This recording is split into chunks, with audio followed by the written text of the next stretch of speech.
में हुए helicopter crash हादसे में सीडीएस जनरल बिपिन रावत के साथ आगरा के रहने वाले विंग कमांडर पृथ्वी सिंह चौहान भी वीरगति को प्राप्त हो गए।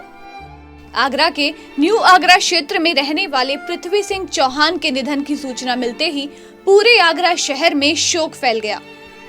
पृथ्वी सिंह चौहान की तैनाती कोयम्बटूर के पास वायुसेना स्टेशन में थी।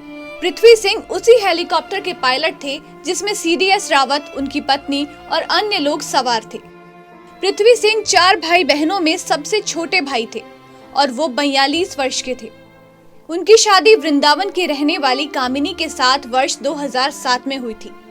पृथ्वी सिंह की सबसे बड़ी बहन शकुंतला ने प्लेन क्रैश की खबर टीवी में देखकर पृथ्वी की पत्नी कामिनी को फोन कर इसकी जानकारी दी, जिसके बाद परिवार में शोक की लहर दौड़ गई। पृथ्वी सिंह के परिवार में पिता, पत्नी के साथ एक 12 साल की बेटी आराध्या और 9 साल का बेटा अविराज रहते हैं। मौत की सूचना मिलने के बाद उनके आवास पर मौजूद स्थानीय लोगों ने क्या कुछ प्रतिक्रिया जाहिर की, आइए आपको सुनाते हैं।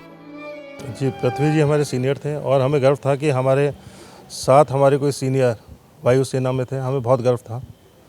जिस तरीके से पूरा हेलीकॉप्टर क्रैश के बाद सूचना आई है पृथ्वी सिंह जी की शहादत की, तो कैसा माहौल है इस समय घर की बात की जाए आपको घर वालों से? जी, मैं आगरा से भारत में सीधा यहाँ आया हूँ क्योंकि वो हमारे सीनियर भी थे और हमें जिस चीज़ का गर्व था यहाँ आके मतलब हिल गए हैं हम लोग। अगर घर वालों के क्या हालात हैं अगर बात की जाए तो? देखिए, वो अपने पेरेंट्स की इकलौती संतान थे। माताजी और पिताजी बेहाल हैं इस समय, उनको होश नहीं है इस समय। विंग कमांडर पृथ्वी सिंह चौहान की एयरफोर्स ज्वाइन करने के बाद पहली पोस्टिंग हैदराबाद हुई थी। इसके बाद वो गोरखपुर, गुवाहाटी, उधम सिंह नगर, जामनगर, अंडमान निकोबार समेत अन्य एयरफोर्स स्टेशन पर तैनात रहे।